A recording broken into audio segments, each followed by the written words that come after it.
a une place dans l'Église importante et que l'homme a une place importante dans l'Église. Et que les deux ensemble bâtissent l'Église avec Christ. Amen? Et en fonction de ça, aujourd'hui, on va briser un tabou, un stéréotype. Et j'ai décidé de faire prêcher une femme aujourd'hui.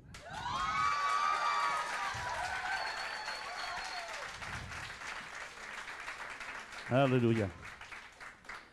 Et j'ai prié beaucoup.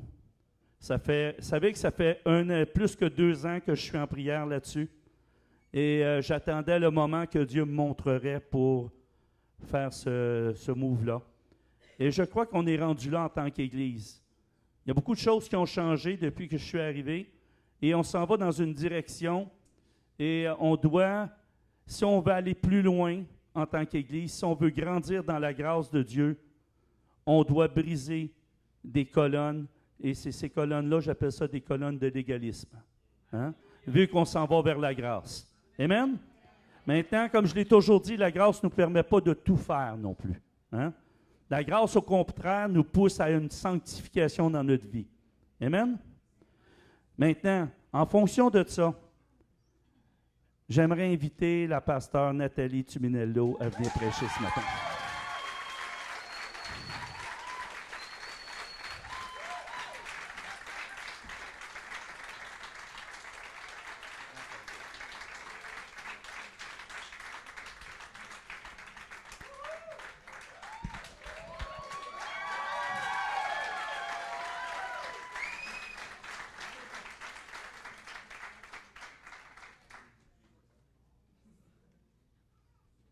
Rassurez-moi, dites que c'est le Seigneur que vous acclamez présentement. Hein?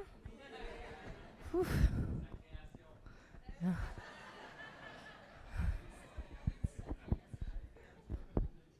Vous allez bien? Quelle belle journée pour la fête des mères. C'est...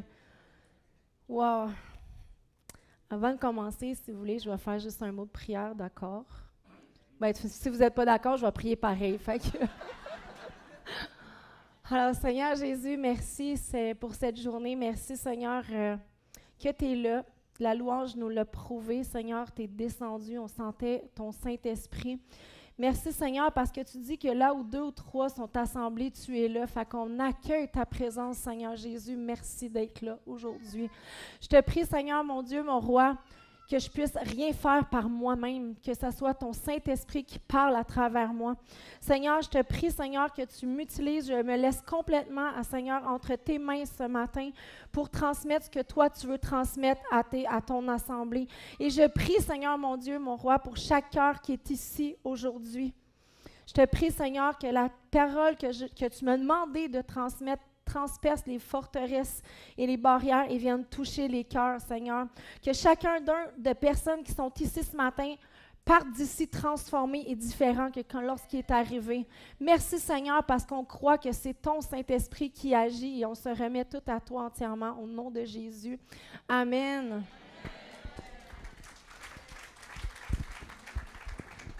Ouf. Amen. C'est fou parce que quand le Seigneur m'a donné ce message-là, je l'ai écrit pendant plusieurs mois, puis je ne savais pas que j'étais pour le faire en avant.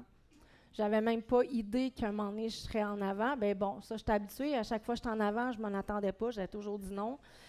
Que ça soit pour la louange, pour la guitare, j'avais toujours dit jamais je vais être sur stage. Si je peux vous donner un conseil aujourd'hui, ne dites jamais adieu, c'est pas une bonne idée. On parle de la victoire de la grâce et de l'amour. C'est le sujet que le pasteur Jean-Marie avait demandé qu'on parle. Et je crois que notre pasteur est inspiré du Saint-Esprit, puis je rends vraiment grâce à Dieu parce qu'on voit, hein, on est une belle famille, puis il est venu, le Seigneur l'a utilisé avec courage pour briser les barrières, pour venir faire un œuvre ici, puis je rends toute la gloire à Dieu. C'est sûr, quand il me l'a demandé, il va le savoir, je suis un peu comme lui, mais ma première position, c'est toujours de dire non en premier. Il faut que le Seigneur me convainque, et si je suis là aujourd'hui, c'est parce qu'il m'a convaincue. Et pour les jeunes qui me connaissent le savent, quand je dis, est-ce que tu es sûr que ça vient de Dieu? Oui, si tu es inconfortable, probablement, ça vient de Dieu. Donc, je confirme, ça vient de Dieu. Fait que le message que le Seigneur m'a demandé, il a demandé de parler de l'amour. Et on va juste faire un petit peu de théorie. Je sais qu'il y en a qui n'aiment pas trop la théorie, philosophie, tout ça. Je ne vais pas rentrer dans la psychologie. Je veux juste faire un petit aperçu pour qu'on puisse, après ça, plonger dans la parole de Dieu. Déjà, ce matin, là, le Seigneur m'a demandé de vous demander quelque chose, c'est vraiment drôle. Vous allez regarder votre voisin, pas celui qui est assis à côté de vous, de votre famille, l'autre personne, puis vous allez dire « Je t'aime avec l'amour de Jésus ».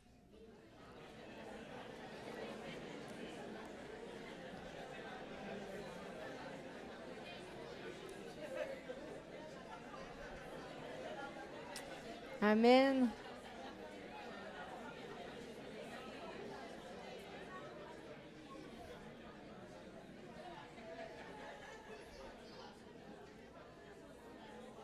Je pense que on sait que Jésus veut qu'on s'aime les uns les autres. Hein? C'est l'amour. Jésus est venu pour nous parler de l'amour de Dieu. L'amour est un besoin essentiel pour chaque être humain. Ça va vous paraître bizarre, mais c'est en 1943 qu'un psychologue, Abraham Maslow, va identifier par une pyramide, si on peut la mettre à l'écran.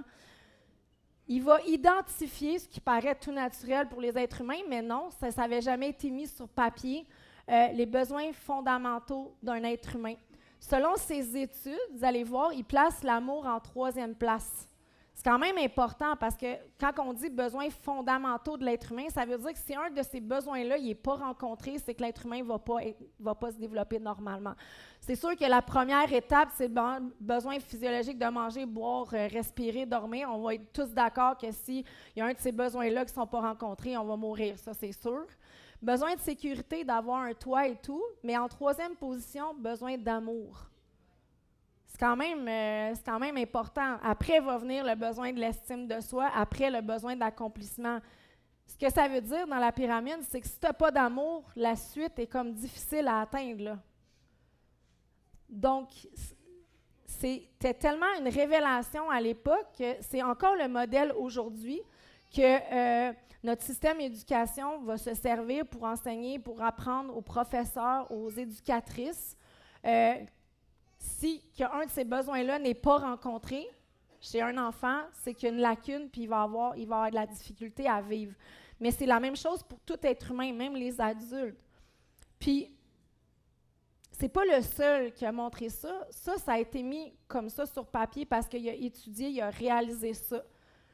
C'est une référence. Mais c'est dans les années 1800, imaginez-vous, en 1800, qu'un psychiatre américain qui s'appelle René Spitz, a étudié le manque d'amour, comment il y avait un impact sur les êtres humains. Lui, ce qu'il a fait, en fait, il a pris des bébés qui sont nés d'une mère qui est en prison ou dans une orphelinat, et il a étudié le manque d'amour et d'affection maternelle suite à la naissance. On parle d'un petit bébé naissant, là. Puis, sur les 26 enfants qu'il a étudiés, il y en a juste 2 qui ont survécu, qui se sont développés à peu près normalement. Ce que ces études ont révélé, que si un être humain, même tout petit après sa naissance, est privé de figure d'attachement, il va se dépérir puis il va se laisser mourir. C'est un peu ce qu'on avait remarqué dans les années, je crois, 1990. Faudrait que j'aille voir dans mes sources qu'en Chine, quand il y avait eu l'interdiction d'avoir des garçons, fait que les gens envoyaient beaucoup les filles en adoption. Et à un moment donné, je pense que c'est l'ONU au complet, même si c'était penché sur un problème, qu'il y avait beaucoup de décès de bébés dans les orphelinats. Puis ce qu'ils se sont rendus compte, en fait, c'est que les enfants qui sont privés d'affection maternelle dès leurs premières heures, ils se laissent mourir. C'est triste, mais ils ont été enquêtés, ils avaient été voir, et c'est qu'il y avait une nourrice pour je ne sais pas combien de bébés. Fait que le bébé livré à lui-même, si tu fais juste le nourrir, puis juste le changer en disant, j'ai ses besoins essentiels, s'il n'y a pas de figure d'attachement, s'il n'y a pas d'amour, il dépérit, il se laisse mourir. Il ne se développe même pas normalement. Ce que lui a montré avec ses études, c'est sans amour, on risque la mort. Même quand tu viens de naître. la première chose que tu as besoin après de boire, c'est d'avoir de l'amour de quelqu'un. Ça m'avait un peu percuté quand j'ai été voir ça parce que, en fait, sans amour, c'est comme un arbre que tu déracines. C'est peut-être moins flagrant que si tu ne manges pas et tu ne bois pas, là. Tu vas mourir peut-être plus rapidement, mais sans amour, c'est comme si tu déracines un arbre, c'est sûr qu'il va dessécher puis qu'il va mourir. Est-ce que vous êtes d'accord avec moi pour dire qu'on a tous besoin d'amour? S'il y a quelqu'un ici qui me dit qu'il n'a pas besoin d'amour, là, qui lève sa main, on va prier pour lui puis on va l'emmener dans le bureau du pasteur. On n'a jamais assez. Mais qu'est-ce que ça veut dire, l'amour? Qu'est-ce que... Dans le monde, là, surtout avec les réseaux sociaux, l'amour, hein, c'est beaucoup, hein, l'amour, c'est tellement important, l'amour d'un conjoint, l'amour. Mais l'amour, en fait, le monde enseigne que c'est un sentiment. Mais la vérité, en fait, c'est que l'amour, c'est un choix. Pour ceux qui sont mariés depuis plusieurs années, vous le savez que c'est un choix, hein? Parce qu'à un moment donné, il faut faire le choix de l'aimer encore. Mais la parole de Dieu nous dit plus que ça.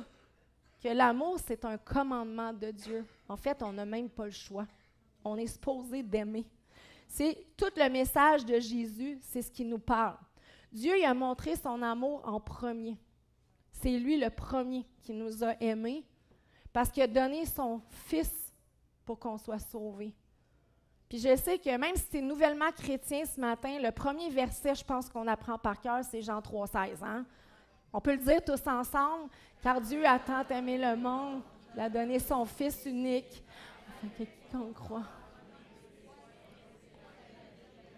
Amen. Et ça, là, des fois, là, les enfants de famille chrétienne, ils ont 2 ans puis ils le disent par cœur. Je trouve ça tellement mignon. Je ne sais pas s'ils comprennent toute la signification, mais tout le monde le sait par cœur. Mais ce que j'aimerais qu'on l'affiche pour qu'on remarque quelque chose, oui, on sait que Dieu a donné sa vie, a donné la vie de son Fils, mais ce que j'aimerais qu'on remarque, ce que le Seigneur m'a donné comme point, c'est qu'il a donné son Fils. Il n'avait pas besoin de nous le donner, hein? Il n'était pas obligé, mais il l'a donné. Je ne sais pas si ça vous impacte ce matin. Le premier point que je veux vous apporter, puis je pense que vous allez être d'accord avec moi, c'est quand tu aimes, tu donnes. Tu ne calcules même pas. Vous le savez, quand on tombe amoureux, hein, quand on est en amour la première fois, on donne tout. On est prête à tout, on ne calcule pas. On l'aime, on l'aime, on l'aime. C'est tellement flagrant qu'il y a beaucoup d'auteurs, Shakespeare, Roméo, Juliette, on pourrait tous les nommer. Là. Il y a plein d'auteurs qui se sont basés là-dessus, que quand tu aimes quelqu'un, tu l'aimes, tu donnes tout. Quand tu aimes, tu donnes tout, puis quand tu es parent, hein? On donne-tu quand on est parent? Y en a-tu des parents dans la salle, hein? Ah, qu'on ne calcule pas, hein? Mauvais temps, beau temps, fin, pas fin, on l'aime. Petit, pas petit, crise de bacon, on les aime. J'encourage ceux qui vivent ça. Un moment donné, ça grandit.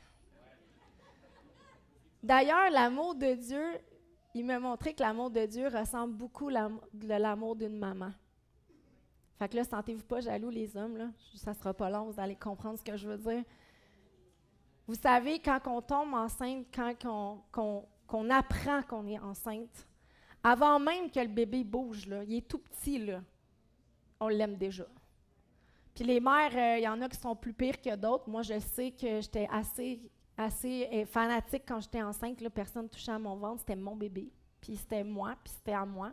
Puis au fur et à mesure que les semaines passent, il ne bouge même pas encore. Tu commences déjà à y parler, tu commences déjà à en prendre soin, tu fais attention à ce que tu manges, à ce que tu dis, à ce que tu écoutes, tu fais tout. Quand le bébé naît, c'est bizarre parce que lui, il ne t'a jamais vu, mais toi, tu l'aimes déjà, toi, tu le connais déjà. Toi, tu avais déjà développé, tu as déjà tissé un lien avec cet enfant-là. Ça ressemble beaucoup à l'amour de Dieu. Quand tu regardes dans le psaume 139, c'est ce que ça dit. Dieu, il dit qu'avant même que tu le connaisses, avant même qu'il se révèle à toi, lorsque tu étais une masse informe, il t'aimait déjà. Amen. Parce que c'est fou. Ça veut dire que c'est la même chose. Dieu t'aimait déjà, même avant que tu le connaisses. Puis ça m'a toujours... Moi, ça m'est arrivé, mais j'ai entendu plusieurs témoignages de gens qui ne connaissaient même pas le Seigneur. Moi aussi, ça m'est arrivé, puis que tu te rends compte que Dieu t'a protégé, Dieu t'a parlé, Dieu t'a gardé, Dieu a fait des choses extraordinaires dans ta vie, puis tu ne le connaissais même pas. Puis là, tu te rends compte, quand tu acceptes le Seigneur, souvent le Seigneur, il pop ça, puis tu es comme, oh my gosh, tu étais là dans ce moment-là, tu étais avec moi, tu m'as béni, tu m'as protégé, tu m'as parlé. Puis si vous ne l'avez jamais reçu encore, ces révélations-là, je prie que vous les recevez, parce que ça, là, je dis après, ça booste ta foi au maximum. Ça m'a fait bizarre quand on est évangélisé dans le parc. Parce que quand on est allé évangéliser avec la jeunesse, on a vu plein de gens différents. Il y en a qui connaissaient Jésus, d'autres pas. Mais il y avait tout, tu sais, on arrivait puis on se laissait porter par le Saint-Esprit.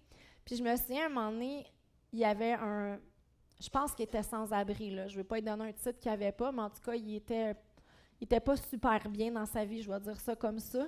Puis je me souviens, il débattait avec Laurie de plein de théories, de la théorie, de la parole et tout. Puis je l'écoutais, puis à un moment donné, je m'en vais le voir, puis j'ai dit, « Est-ce que tu sais que Dieu, il t'aime? »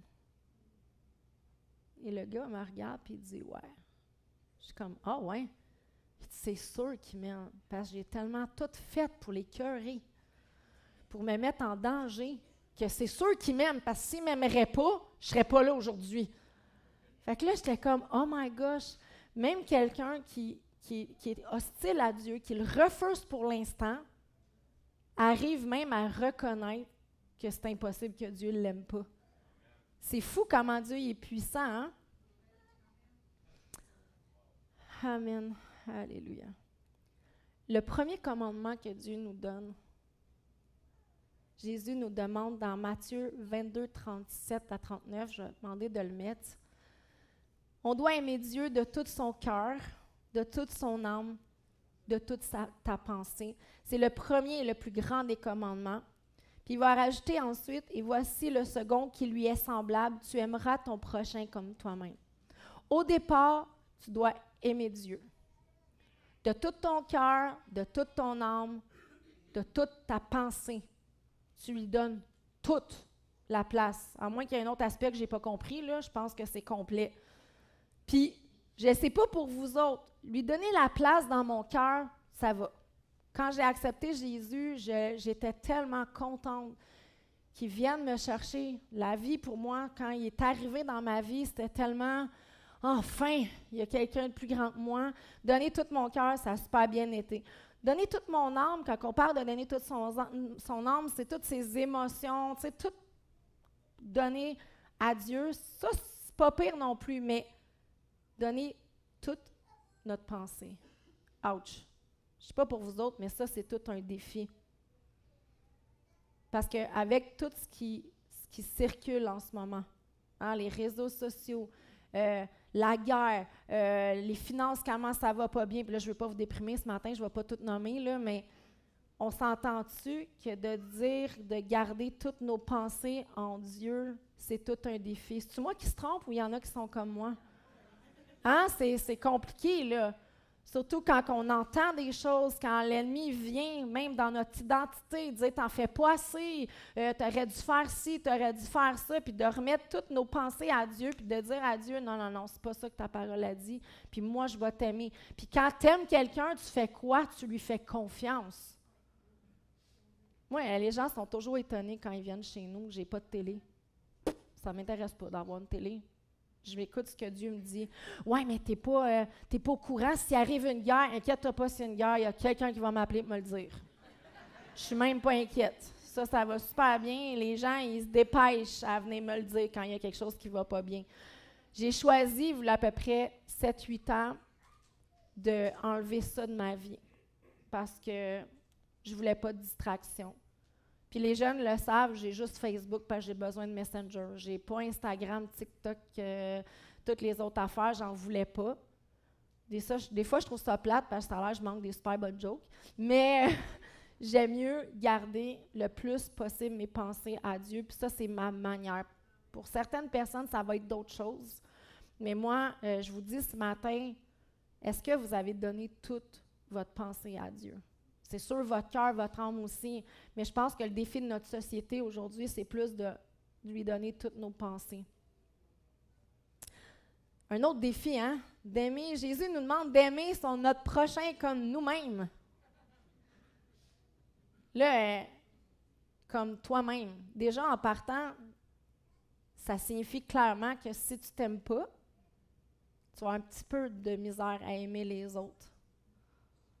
Ça, là, c'est tellement pas populaire. Hein? Chez les chrétiens, surtout, je pense que c'est encore pire.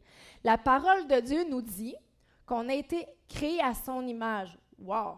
À l'image de Dieu, le parfait, le tout-puissant. On est créé à son image. Puis ça dit qu'on est une créature si merveilleuse, pas merveilleuse, si merveilleuse, alors c'est biblique de s'aimer. Ça, là, c'est rare. C'est rare hein, qu'on entend quelqu'un dire « Ah, ben comment tu te trouves? Ah non, moi je m'aime bien, ça va.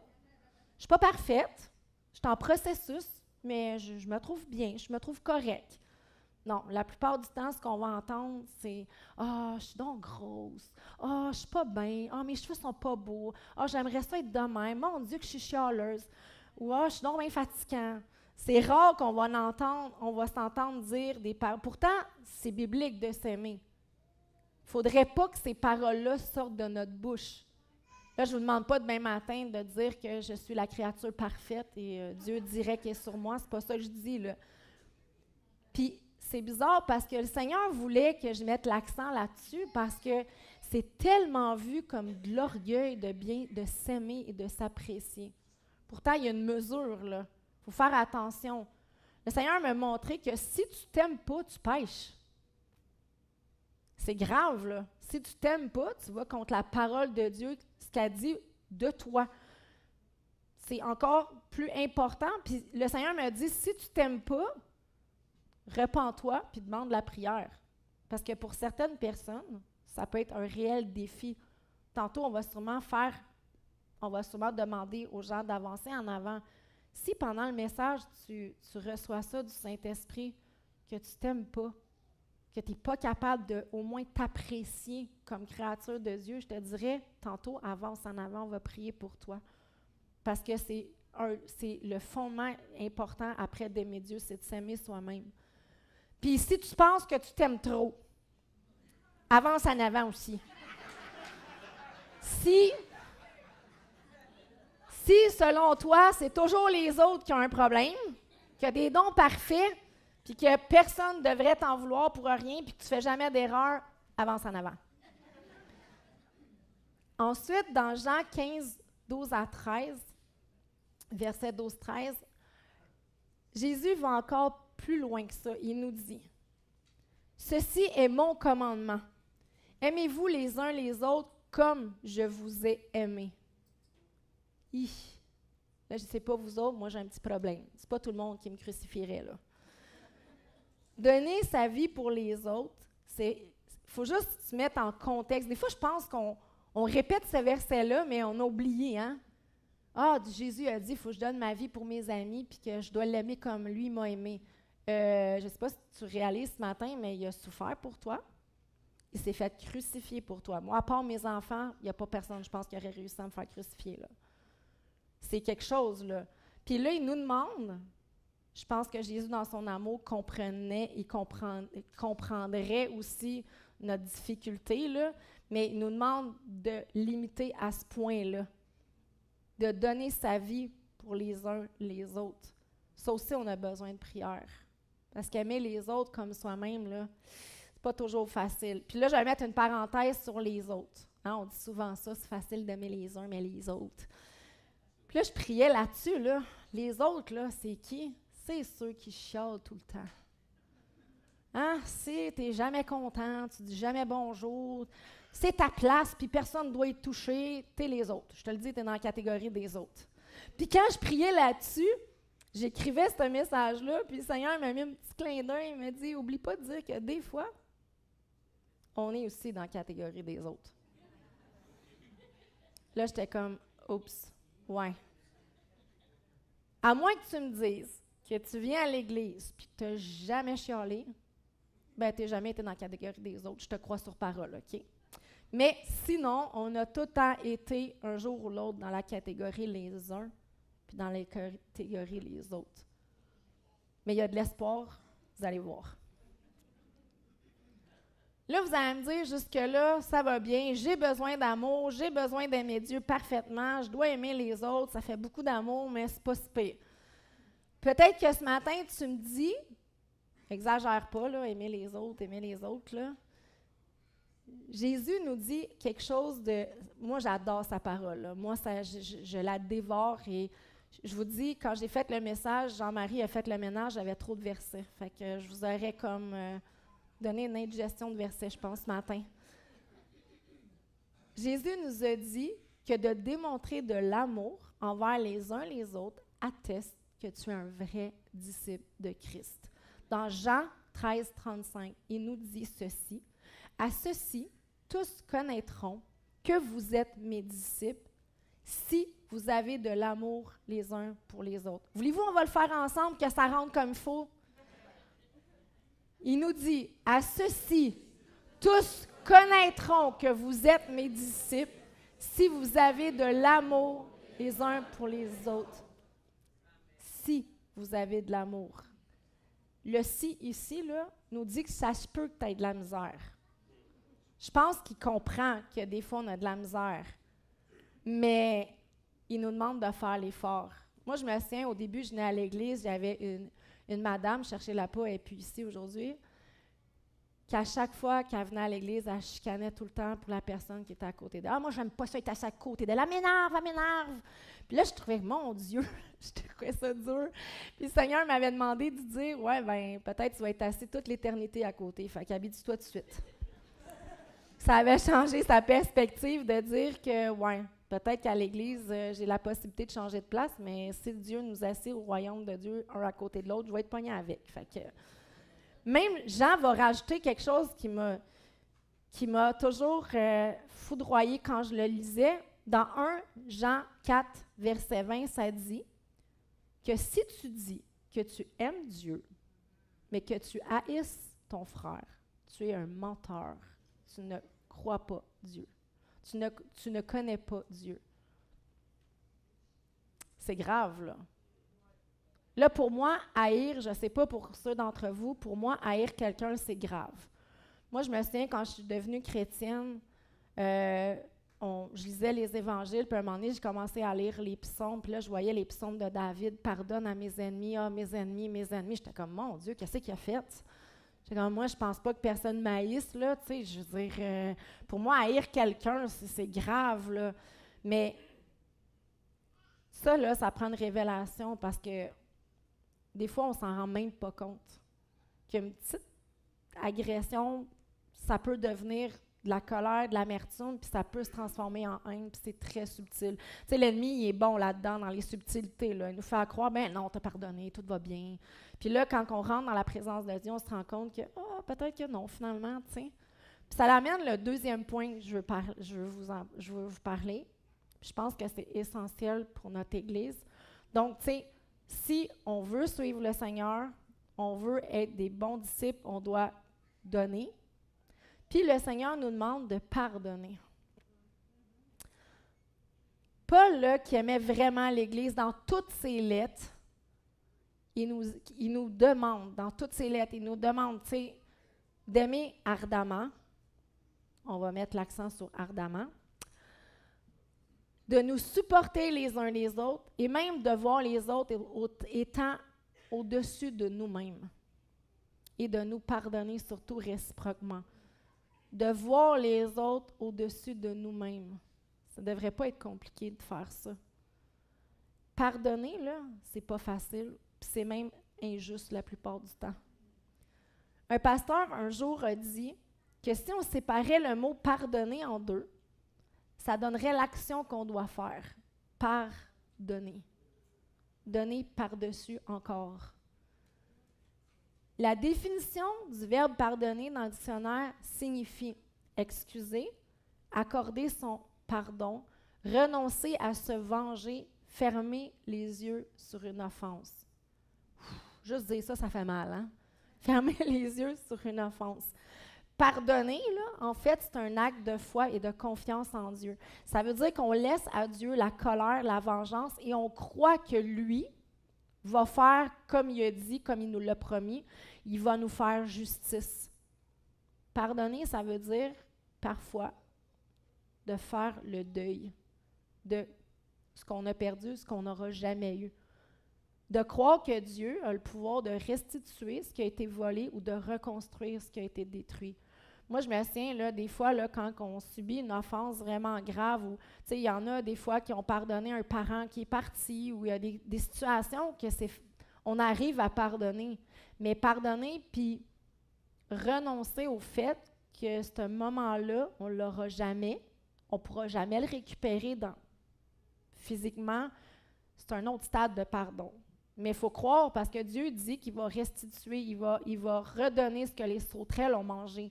Puis Dieu, sa parole est évidente, il va l'accomplir, mais déjà, il faut qu'on y fasse confiance. Matthieu, lui, dans son évangile, il nous parle du pardon. Je trouvais ça drôle. Il y avait sûrement lui aussi un problème à pardonner, puisqu'il a demandé à Jésus, combien de fois devrais-je pardonner à mon frère? Je suis sûre qu'il se sentait généreux en disant 7 fois, hein, c'est ça? 7 fois, ça va être correct. J'imagine sa face, sa réaction quand Jésus il a dit non, 7 fois, 77 fois. Ça donne 539 fois pour la même offense. Inquiétez-vous pas, j'ai vérifié, pour la même offense. J'ai trouvé ça tellement drôle, j'ai dit au Seigneur, t'es sûr que tu voulais pas qu'on marchande avec le pardon? Il n'y a aucune possibilité de malentendu. Je ne sais pas vous autres, si je me suis rendue à 100 fois avant d'être découragée des fois. J'ai entendu un moment donné des gens me dire que, pardonner, c'était facile, tout ça. Puis, souvent, on entend, on est à l'église, on sert par amour. Hein? Moi, je suis tout le temps à l'église. Moi, c'est sûr que j'aime le monde. Moi, c'est sûr que je pardonne parce que je suis tout le temps à l'église. Je sers tout le temps. Moi aussi, je suis tout le temps à l'église, puis je sers beaucoup, avec des sœurs aussi. Mais quand j'écrivais ce message-là, le Seigneur m'a montré un verset qu'on connaît pourtant, mais qui m'a percuté. J'aimerais ça qu'on aille lire 1 Corinthiens 13, 1 à 7.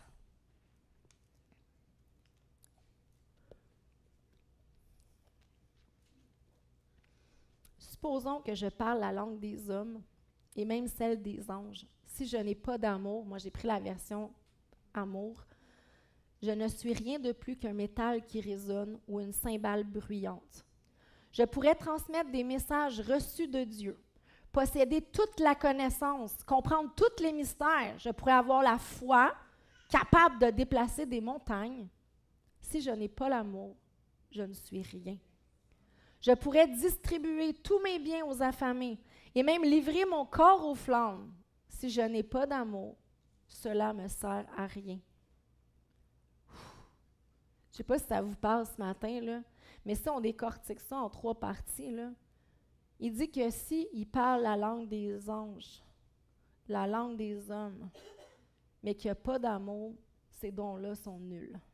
Il dit que s'il pourrait transmettre des messages de Dieu, tes prophètes puissants, tu es sûr que ce que tu reçois, ça vient de Dieu, puis ça se peut que ça vienne de Dieu, que tu as la foi pour qu'un membre pousse, pour qu'un cancer disparaisse, mais si tu le fais, tu n'as pas d'amour, ça ne sert absolument à rien. Ça dit même que tu pourrais donner tout aux affamés, même être martyr. Moi, je n'ai pas cette vocation-là, je vous le dis tout de suite, là. Mais si tu n'as pas l'amour, tu l'as fait pour une autre raison. Ça ne sert à rien. C'est grave, là. Ça veut dire que si on se questionne ce matin, puis qu'on se dit, je fais tout ça, mais je n'ai pas d'amour. Si le Seigneur te révèle que tu n'as pas d'amour, c'est inutile. Il n'est pas trop tard pour se rattraper, là. Mais ça veut dire, Paul est en train de nous dire que rendu devant le Seigneur, il y a un risque qu'il te dise, retire-toi de moi, je ne te connais pas. Y a-t-il quelque chose de plus terrible d'être dans l'erreur jusqu'à la fin. C'est grave, là. Ça veut dire que tu pourrais penser faire quelque chose pour Dieu, puis qu'à la fin, le Seigneur te dise, t'as chassé des démons en mon nom, t'as guéri des malades, mais je t'ai jamais connu. Ah, ça me fait tellement mal au cœur. Je prie ce matin qu'on reçoive la révélation directe ce matin, quand on va prier tantôt, puis peut-être pendant le message, que Dieu touche à vos cœurs, puis qu'il vous fasse réaliser que s'il y a quelque chose qu'on fait qui n'est pas pour Dieu, ça ne sert à rien. Un moment donné, il y a un pasteur qui a dit « Faire les œuvres sans amour, c'est comme multiplier par 0. » Peu importe le chiffre que tu vas prendre, le nombre d'œuvres que tu vas prendre, le résultat va toujours être 0. 1 million d'œuvres de miracles fois 0, ça donne 0. Ça m'a vraiment beaucoup parlé parce que je ne veux pas être une cymbale qui résonne. Je ne veux pas juste faire du bruit pour le royaume de Dieu. Et là, il nous demande d'aimer. Tu dis, OK, bien, jusqu'à quel point je dois aimer? La parole de Dieu est très claire. Dans Colossiens 3,23, ça dit « Tout ce que vous faites, faites-le de bon cœur, comme pour le Seigneur et non pour les hommes. » Puis là, je pensais ce matin à la fête des mères, comme une mère pour ses enfants. Elle va tout faire pour eux. Tout donner le meilleur. Son amour est sans limite. Elle ne va pas compter, elle ne va pas regarder, elle ne va rien prendre personnel. Tout pour le Seigneur. Je me souviens qu'à un moment donné, le pasteur Richard était venu enseigner aux jeunes. Je suis sûre qu'il va s'en souvenir. Puis les jeunes demandaient « Comment tu le sais que, tu sais, comment je sais que je fais la bonne affaire? » Puis Richard, il avait dit « Imagine-toi, là, que le Seigneur Jésus est assis à côté de toi. Tu ferais-tu ça encore? » Il y en avait un gros silence. Il disait, si tu t'imagines dans l'auto, ou peu importe, avec tes amis, le Seigneur Jésus est dans ton groupe, il est à côté de toi, tu réagirais-tu de la même façon? Je te dis que ça ne répondait pas fort cette journée-là. De bon cœur pour le Seigneur. Moi, je te dis ce matin, prends un petit 2 minutes puis réfléchis. Si tu sers dans l'Église, où tu sers les autres, mais que ton cœur n'est pas là, moi, je te dirais un conseil, arrête tout puis va prier. Ça se peut que ton œuvre ne serve à rien. Si tu sers le Seigneur, puis tu es constamment frustré, en colère, je ne dis pas que ça n'arrive pas, là. Hein? Je sais que quand on œuvre, on est comme une gang de porcs-épics. Des fois, on s'accroche avec les épines, là, puis c'est normal. Ça, c'est bien normal. Il y en a qui c'est plus facile que d'autres à aimer, ça, je ne mets pas l'accent là-dessus. Mais si tu sers et tu es toujours fâché, tu n'as aucune joie, moi je te dirais, arrête-toi et réfléchis, il y a quelque chose qui ne marche pas là. Parce que le Seigneur, il servait avec joie. Puis il veut qu'on serve avec joie. Ça ne parle pas qu'on n'aura pas de difficultés. Ça parle qu'il faut le servir avec joie, comme si c'est à lui-même qu'on rendait service. Puis comme si c'était pas assez. Parce que là, on a eu pas pire, hein? Amen? Je vous ai-tu perdu en chemin? Je vous ai-tu dramatisé? Là, on se dit, OK, je comprends ce matin. Il faut que j'aime Dieu de tout mon cœur. Il faut que j'aime les autres. Il faut que je m'aime. Il faut que j'aime les autres, même les autres. Il faut que je les aime de tout mon cœur. Il faut que je serve avec tout pour le Seigneur. On se dit, ben c'est pas pire. Ça c'est atteignable. Non, c'est pas assez.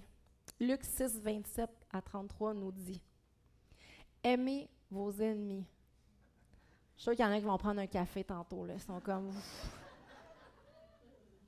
Faites du bien à ceux qui vous haïssent. Bénissez ceux qui vous maudissent et priez pour ceux qui vous maltraitent. Moi, ce que j'aime de Jésus, là, c'est qu'il laisse aucune place à une parenthèse. 0. Il parle d'aimer ses ennemis, de bénir ceux qui te haïssent. Écoute, ceux qui te font du mal, ceux qui te maltraitent. Je ne sais pas vous, là, moi, Jésus nous dit de tendre la 2e joue. Moi, je me dis tout le temps, je n'ai rien que 2. Fait que pousse pas ta loque. J'ai encore de la misère, tu sais. Aimez vos ennemis. que j'ai appris dans mon parcours, que je vais partager une petite brèche avec vous ce matin, c'est que quand tu fais de ton mieux pour faire la volonté de Dieu, selon sa parole, tu deviens irréprochable et l'ennemi ne peut pas venir t'accuser. Je ne dis pas que c'est facile, mais on a besoin de l'aide de Dieu. Moi, je ne pensais pas que j'avais d'ennemis. Comme je l'ai dit tantôt, moi, j'étais comme des ennemis. Voyons donc, personne ne peut m'haïr, là. Je ne suis pas une mauvaise personne, là, à ce point-là. Tu ne pouvais pas m'aimer. Tu pouvais me mélanger aussi, parce que je suis jumelle. Mais m'haïr, j'étais comme, ben non, ça se peut pas. J'ai été mariée pendant 20 ans. 27 ans avec le même homme. Je l'ai aimé de tout mon cœur. Quand je suis devenue chrétienne, puis que Dieu a commencé à transformer ma vie, mon mari a commencé à changer. Au début, il était super heureux parce que moi, j'avais des grosses séquelles d'un accident de voiture. J'avais été 10 ans en traitement, en thérapie, sur médication. Il n'y avait rien qui faisait. Quand j'ai accepté Jésus dans ma vie, quand j'ai fait la prière de repentance, ça a été super rapide. Je pense en 3-4 mois, j'avais pratiquement plus de douleur et j'avais la moitié des phobies qui sont parties. Ça l'a ébranlé mon mari parce qu'il était comme, voyons donc, ça se peut pas qu'une rencontre de prière t'ait guéri de 10 ans. Ben oui. Il voyait le témoignage que Dieu y avait fait. Gloire à Dieu. Mais quand mon mari a vu que j'ai accepté Jésus, ça allait bien. Quand il a vu qu'il a accepté Jésus, je n'arrêterais pas là. Que je voulais conformer ma vie, que je voulais tout y donner, que je voulais tout faire pour le Seigneur. Ouf, là, ça l'a moins bien été. Moi, mon mari avait rejeté Dieu, puis il détestait tous les chrétiens, tout le monde. Pendant plusieurs années, il va développer à chaque jour une haine contre moi.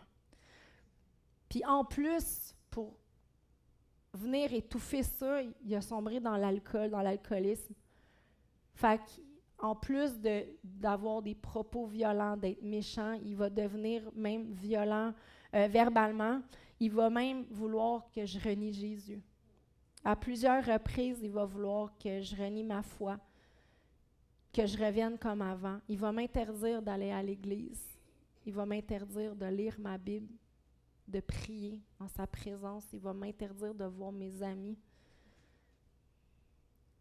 Je me souviens, moi puis Laurie, on priait, on lisait notre Bible souvent à côté sur la porte pour être sûr qu'il n'ouvre pas la porte parce qu'il voyait dans une Bible, il lançait tout puis il faisait une crise de colère. J'ai jamais cessé de prier pour lui. Moi, dans ma tête, là, j'étais sûre que ça serait un Saul 2. Il a dit, ben voyons, Saul, il tuait des chrétiens, Dieu le touche, il devient un apôtre qui fait des miracles. Moi, je visais ça. Moi, je continuais à prier.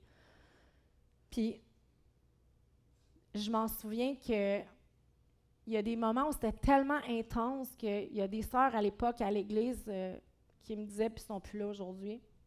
Ça a donné comme ça. Je cherchais les pas. Ah, ben divorce, c'est pas la volonté de Dieu, il t'empêche d'aller à l'église. Ouais, mais moi, quand je priais, ça me disait de rester. Ouais, mais tu sais, il est méchant dans ses propos. Ouais, mais quand je prie, ça me dit de rester. Tant qu'il ne me dira pas de partir, je vais rester.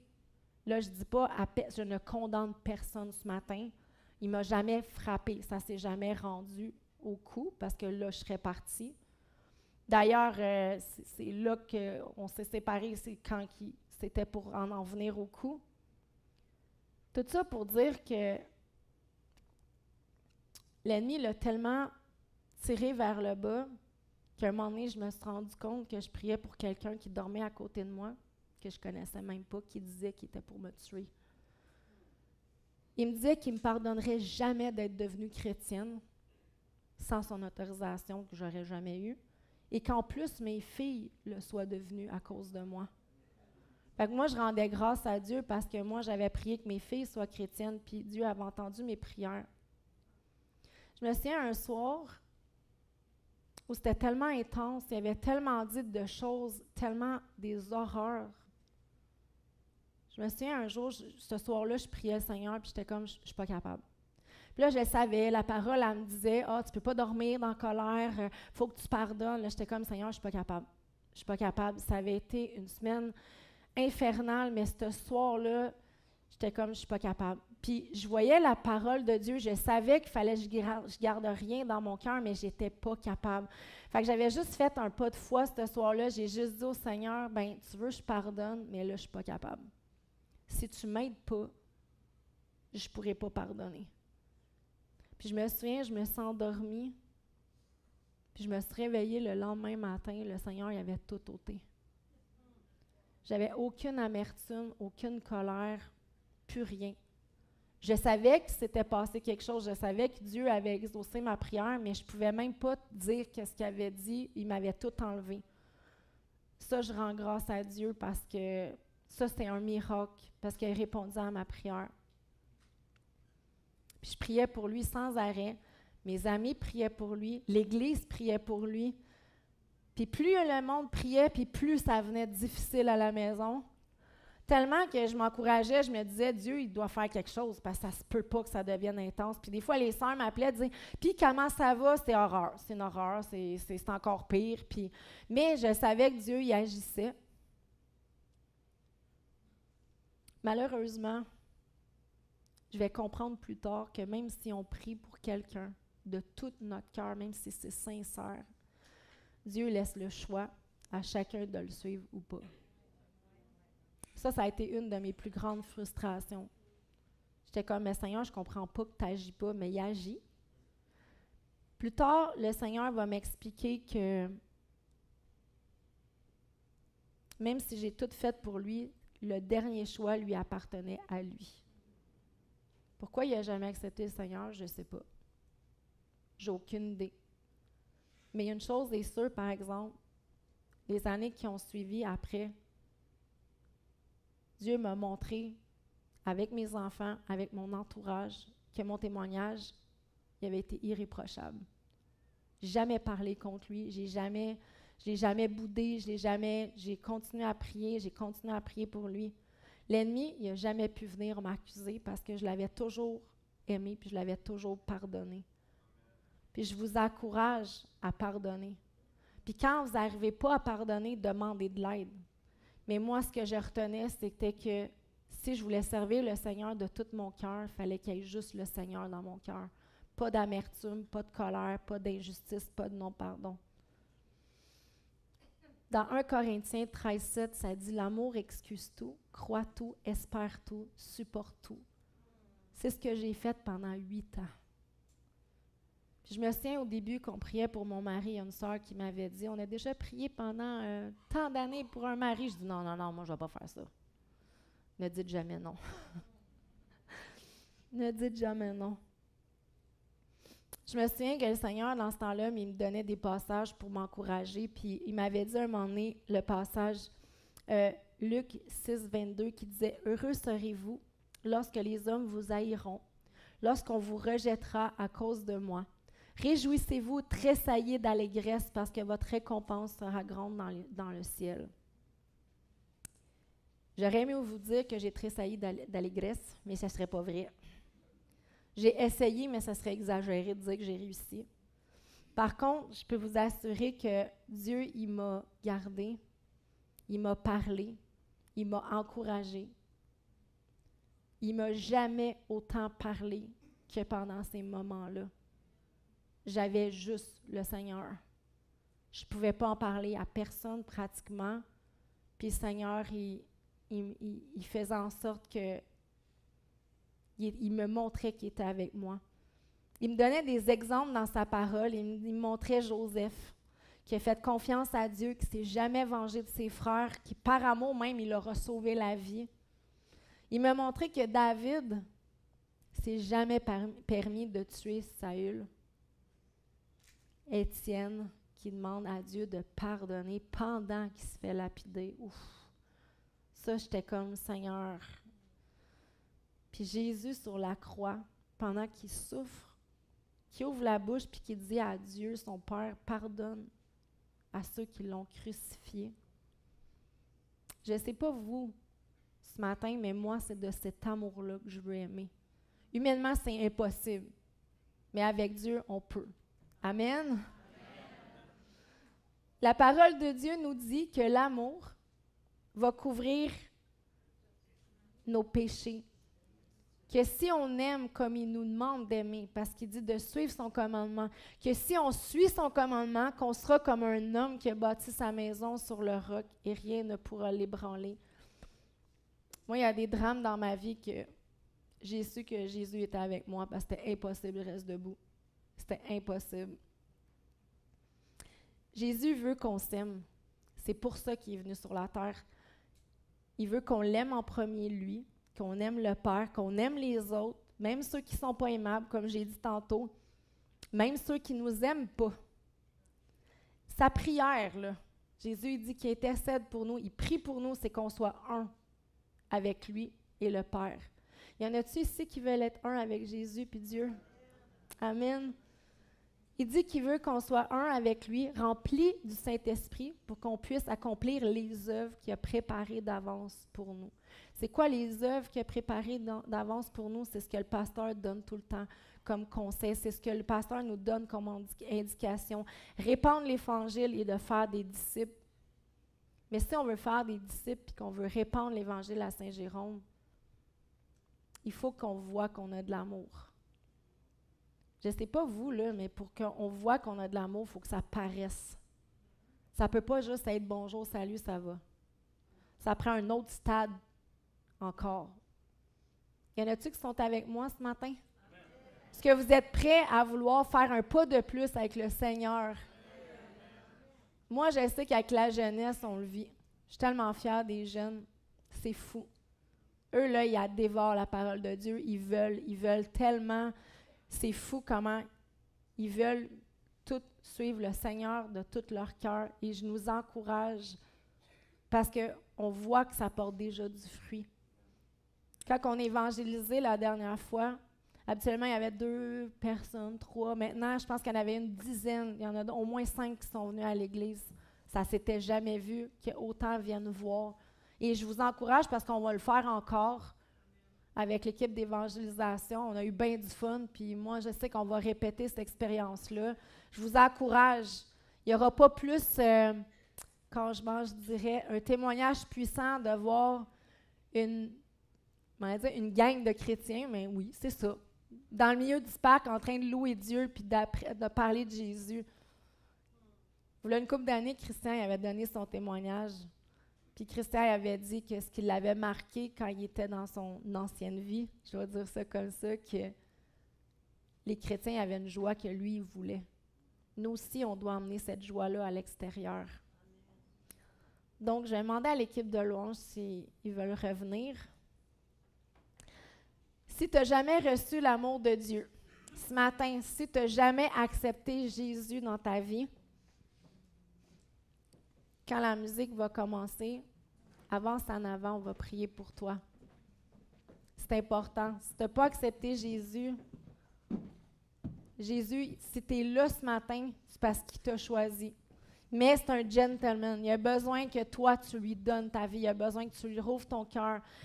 Puis je le sais qu'il y a des fois, moi je me souviens, les premières fois que je suis venue à l'église, on est comme, ben là, j'avance-tu, j'avance pas, ça vient-tu du Seigneur? Si tu n'es pas sûr, avance. Il n'y a personne qui va te juger, au contraire.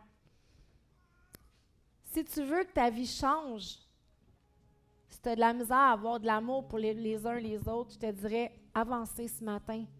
Puis je vous encourage à avancer parce que plus on va être nombreux en avant, plus ceux qui ont de l'hésitation puis qui ont peur de venir en avant vont être encouragés à y aller. Le message s'adresse aux leaders en premier, là. Montrer qu'un... Si tu as de la difficulté à pardonner ou à aimer quelqu'un dans l'église ou ailleurs, mais où tu n'es pas capable de pardonner, avancez en avant. On va prier.